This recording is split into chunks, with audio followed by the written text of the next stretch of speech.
Welcome to our panel dedicated to the apps and services in the cars of the future. My name is Mona Leveshe. I'm going to be the moderator for this panel. I'm in charge of software services at Forvia. Forvia is a top automotive technology supplier, and we are proposing our brand AppLink. We just revealed it yesterday and we are very excited about it, which is the App Store and the ecosystem that we propose into the cars is integrated. And this is where we work hand in hand with our partners, both from the OEMs and automaker side and with the content developer side, to propose this seamless journey and great experience in the car. What we really wanted to do was for this panel to represent what we do, this bridging between our partners. That's why I'm very glad about it, that we have a very diverse panel here. 4 of our partners are here representing both the automaker side and the content developer side. What I'm going to do, I'm going to introduce them briefly and then start with the first question. Close to me, I have David Stoffer. David is the head of connected services at Mercedes-Benz. David has been working in the premium automotive industry for over 20 years.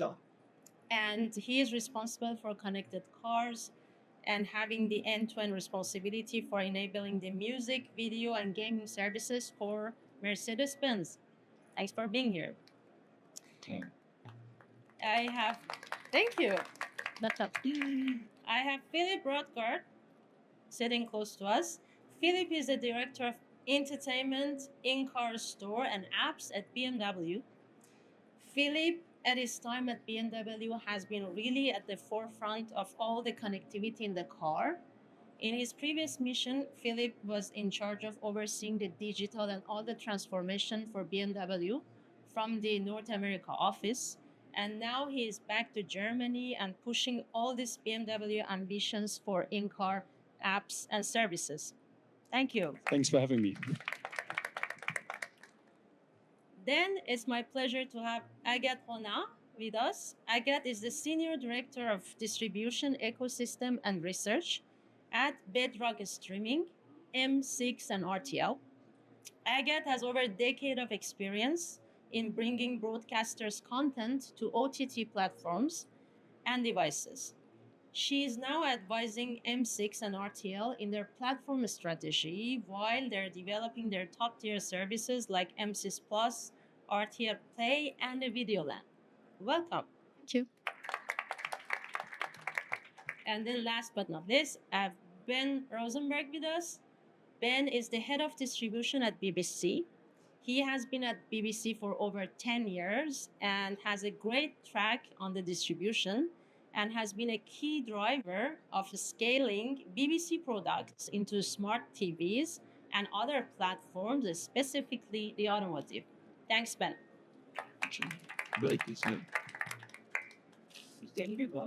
I'm going to start with my first question, actually. David, looking at you, you know that we are talking about the content in the car.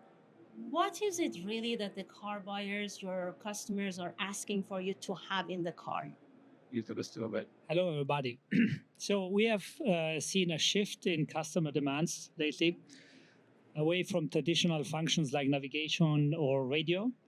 Our customers are looking for all kind of audio products. Think about music streaming, internet radio, podcasts, audiobooks, with a superior experience. But more than that, our customers are asking us a broader and rich entertainment experience. So we are working on gaming, on video streaming. Just today, we announced a new product. And more than that, they are asking also functionalities to make use of the time in the vehicle. And we want to provide that, make good use of the time, use the time in a valuable way. So we are offering a lot of tools and features to organize your time, to work in the car, video conferencing as one example. So whatever the customers want from us, whenever they need it, we are there to provide it. Okay, that's great to hear this engagement. And let's say, Philip, coming back to you, what is your point of view on this? And let's say, how do you promote these services once they are offered in the car? Yeah, as David just said, there's not the one app or service. We at BMW, we are selling cars worldwide. That's why their offering reflects the diversity of our customer demands and wishes. And so there we offering the big streamers, yeah, but also of course the highly local relevant content, like with our partner at BBC, yeah. Um, Also, there just announced in December a new native app integration. Thank you again, therefore. And we promote this content through the way how we personalize our cars. So we have the possibility to give personalized recommendations. We feature apps in our third-party app store, together with Forvia. And of course, as we know that discoverability is one of the most important success criteria for content partners, we constantly work on improving that with our partners. What? Thank you for that. It's very interesting to see this engagement, this commitment to the experience for the user. Again, I'm looking at you. You know, you have been developing content. How this development for the automotive is changing, or is it different from the, let's say, the systems, the environment that you were used to? Well, what we've noticed at Bedrock is that the automotive system is focused on shorter form content versus longer form on the TV and in the living room or on mobile even. We've also noticed that users are looking for less distraction, quick access. So basically at Bedrock, we consider that the automotive experience is a different experience. It's just not an extension of the living room for us. It's a new experience. So that's what we are working on. However, what our first version that we are developing, because we are developing our first automotive application for M6 Plus, we're porting the tablet app inside the vehicle, so inside automotive. Our first goal is just to port the tablet app and to focus on the authentication system, on cross-device synchronization. And the next step will be to build a dedicated app, because we think that's what our user is expecting in the car. Okay, so the importance that you are giving really to this experience on the automotive. Thank you. Ben, I'm looking at you. So let's say that the you are positioned to be the number one station in the UK, right? So how this BBC sound distribution in the car is different from what you have been doing previously? So I think the BBC has we've got over 60 radio stations, and the car historically has been all about audio. But as we look to the future, there's a multitude of activities that you can do in the vehicle that that the BBC is well suited to address. Answering your question about being in number one position, that's great. The BBC isn't necessarily driven by ratings. Our remit first and foremost is to be universal and be accessible by everybody in the UK, and so that's what matters to us. But of course, we've got to be relevant to ensure that the audience want to pay for our services, and so in order to do that, we need to meet that with the best content that we can provide. And the car, to put it into some context, represents about a quarter of all listening to BBC content. So it's an incredibly important space. As you go through the technology from analog to digital to IP, we hands down win in analog space, but that's because we occupy half of the spectrum. Yeah. As we go down, we have less and less share of the real estate, which naturally leads to choice, which is a good thing for customers, and it pushes the BBC to do more to delight those audiences. But we're right at the beginning of the journey. We really are, and it's great that we're able to announce deals with BMW, and that's the BBC's first in-car deal for our application, BBC Sounds. However, picking up on what you said, Agathe, is that we're testing and learning. People don't come to the car for entertainment. that it's the one place they go where they want to consume entertainment, but that's not what they're there for.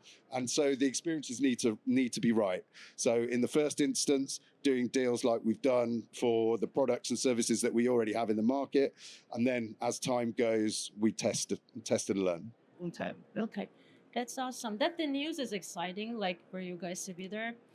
And we talk about this creating this experience for the automotive. You are engaged. Philip, take a looking at it strategically. What is it that the car manufacturers can bring as the value to this content environment? I think, first of all, we introduce a new engagement channel for our joint customer base. Yeah? So we bring highly valuable time with digital affine customers. This passively while driving, but also more and more actively in a charging scenario or a level 3 scenario, as we announced last year for Germany. So this is one side. And on the other side, I think we invest heavily in the real estate. Yeah, so for content. This makes, together with the immersiveness of the combination of audio, lighting, sound, and the right display, kind of a perfect personalized environment, which is very specific and very context aware. So I think one good example is, and we just announced, I think a couple of hours ago, the new panoramic vision, which also will elevate the experience for content again in the car. And with the so-called BMW panoramic iDrive, we also give the possibility for more contextual awareness of content in the driver fields of view. And this will give the content provider, again, the possibility, of course, to stage the content in the right way. Yeah. That's exciting news. Thank you for that. And just, David, thinking about it, first of all, how do you see this? And then what is it that you do to increase the usage once the content is in the car? So we and a lot of people around the world are working hard to bring all these features in our vehicle. So it's important also that our customers use them.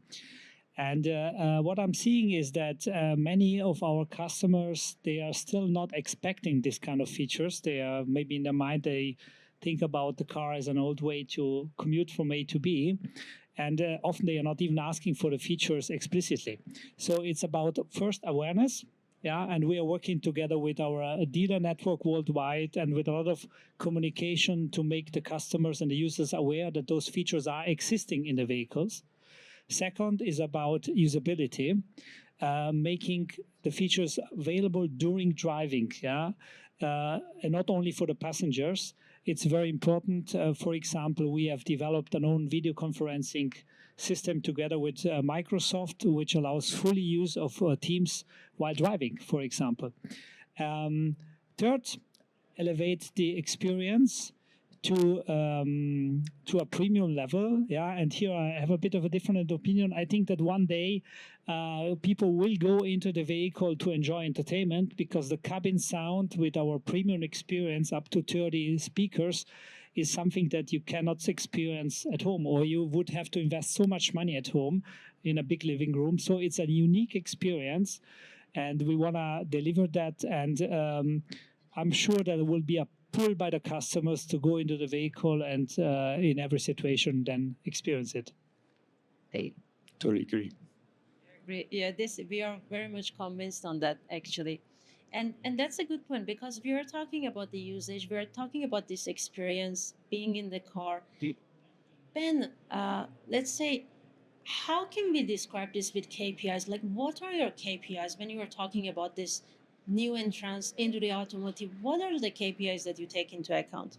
Yeah, I mean, I think it's a very broad question, because we want to understand, what there's performance side, there's being able to get into our services, access them, they function well, and they want to stay with us. So and there's the metrics that we measure all of our services, that we're increasing the amount of unique users, that we're increasing the amount of time that people are spending with our services, and that we're increasing the amount of time people are using those services. Those are sort of base level KPIs, but I think where we really want to get to is that we can offer something unique and different in the way that we have done throughout the BBC's history. And whilst there wasn't my point about people don't come to the car for entertainment, of course, it's one of the best places to enjoy entertainment, but ultimately you're not. Well, most of us aren't, walking out to the driveway if you want to watch something or listen to something, and sitting out there for the kids and the wife to be knocking on the door saying, "What are you doing?" There's a reason why you're in the car, and I think the kind of key performance indicators are actually not about a single service, because the car doesn't represent a single service. It's not a mobile phone where you go in and out of apps. You have one of the biggest use case for audio in the car, which is the radio, and that should just work like a radio. It should be discoverable like a radio, and if there are enhanced services like, for us, BBC Sounds, or if we put BBC iPlayer into a car, that there is a link between those services, so that the audience can have the best experience without having to jump between. But I think initially keeping ourselves discoverable and prominent are going to be the sort of the base level requirement for us to do more in this space. Thank you for that. So we talked about the space level and what is needed now. If we take a look at a bit of the more future, and Agatha, I'm looking at you, what kind of features would you like to propose, let's say, going a bit further, a bit more like a kind of midterm into the car? Yeah, completely. That's what we're working on. As I was saying, we're looking to make a dedicated app because it's a dedicated experience. So we are thinking about the usage of data, automotive data. Like, we want to know what the user is doing. Like, is he consuming some specific type of content? Which type of user is it? So all these KPIs actually are very important to us, because also it's test and learn. So we have to understand the behavior. We have to create the new experience. So basically, it will be around that, around recommendation. And then, as I was saying, we were just porting the tablet app, so now we are working on the new experience, with a short interaction, no distraction, easy access on the homepage. Also, because our clients at RTL and F6, they have podcasts. So it's quite of a new thing for us for the last 2 years. We were focusing on streaming, video streaming. So, in the car, and for the last 2 years, we were like, okay, you cannot watch a video and drive, So, but now we are working towards new experiences, toward podcasts and music, etc. So, yeah. That's exciting. Thank you, Aga. I always have this question I wanted to ask you, Philip. Like, we talk about this, content planning. We used to talk about the product planning in the car. Now we are talking about this content planning. If we want to give an example, saying that if you want to have this app, say Spotify, YouTube in the car, how long in advance are you planning to get it? What are the timelines in automotive, and how is it changing? So, yeah, I think it's depending how far we are with the partner, and if we are already engaged. Yeah, I think that's, as we rely on Android, it's rather a short time period of weeks and months to get content into the car. If we explore new opportunities and new verticals of experiences, then of course we carefully craft the design and the concepts, and then of course it will take longer. Yeah, as long as we operating on standardized interfaces from an engineering and an UI perspective, I think we get faster and faster. But of course, on the other side, we are still driving. Yeah, so that's why testing validation, and for us as a premium brand, it's super important to bring only the right experience with the right quality. This is something we need to ensure in our processes. Standardization is the key, focusing on the premium experience. What is your experience on this, David, at Race? We know that automotive industry has been considered and still is considered sometimes being slow, while the digital market, apps and so on is very quick and fast. And sometimes there are partners, they want to be part of our experience and be in the car, and then we need to be ready to do that within weeks actually and months. So we have designed our processes to enable that. One thing is the standardization and the technological basis. The other thing is how to do it and the processes. Last year, we have triplicated our portfolio in just 1 year and launched over 50 updates. So we are ready. And for everybody who wants to be partner with us and come into our vehicle, be assured we can make it happen in very short time. That's great to hear. Thank you for that, David. I have one of my last questions, and I'm looking at you guys. We talked about this usage, we talked about the KPIs, and what is it that is really important for you in a car. So how do you see like the future? What are the changes that you see in the automotive industry that is going to impact this usage in the car? Maybe this time, Ben, you want to go ahead? Yeah. It's a big question. And I think that's what we're trying to understand at the moment with the activity that we're doing today, is being able to get good data coming in, what experiences people need for different use cases, right? You know, whether you've got one person in a vehicle versus a family versus a short distance, long distance, and I think I think that is the challenge to us as content creators and to the OEM market and the technology market to really find a way of helping meet the needs of the consumer, the passenger, the driver, wherever they are, however long they are going to be in that vehicle. Yeah, I think if we're looking at the future, not like short term, but really the future, we're expecting more screens. We're expecting screens in more cars, in the back seats, like for children. So we need features for that, to select what the children can be looking at in the back seats. Same for the front passenger seats. I think it's more of a lean back experience. So we are back to the living room experience, especially with very cool features, like the sound and everything. So I think it will change the experience once again. So that's why we're talking very short term and then very long term like that. Yeah. Thank you very much. Any last comments from any of our panelists on this discussion, the content, the future, anything that we would like to add? I think it's a very exciting world. I'm very happy to be part of it. And for me, it's great when sometimes customers approach me and what maybe I myself considered a little not so important app, now they see so much value out of that. For example, last year we introduced possibility to listen to live streaming of football games in Germany. Yeah? And it's so good to make people happy, and this is what we want to do at Mercedes.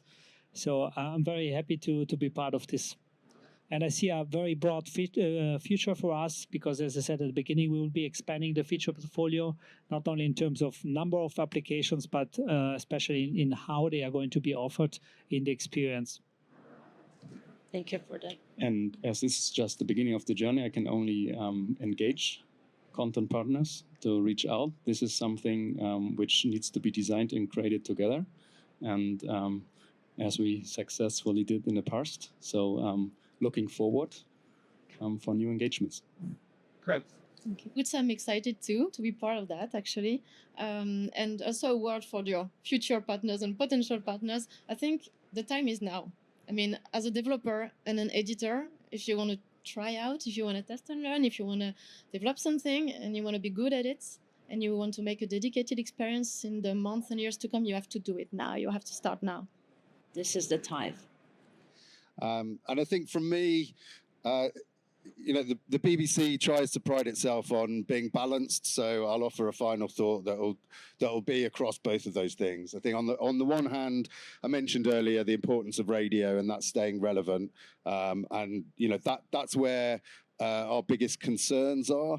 That a service like Spotify perhaps can have as much discoverability, as much prominence as every single radio service, or there isn't a physical button on a remote on the dashboard that to take people exactly where they need to go. I think that's the nervousness, and that's the sort of the pessimist inside the BBC that what we're worried about.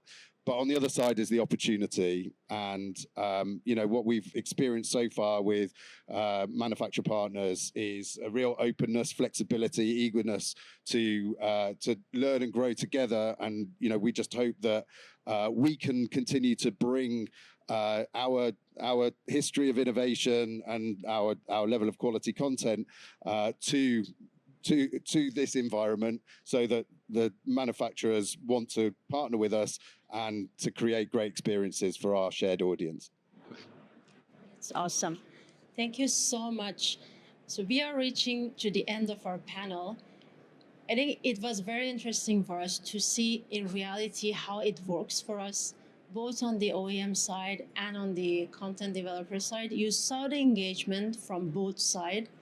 Automotive is the space to be. We saw how our automaker partners are committed. We saw our content developers are committed to this space. So we are very excited about that. And at Forvia, we continue to bridge, we continue to support for the scaling of our content developers and to propose this personalized and brand-based experience that our automakers are expecting of us. Thank you very much. Thanks for being here, listening to us, and I hope that you will enjoy and have a very interesting visit of the CES 2025. Thank you. Thank you, everybody. Bye. Thank you.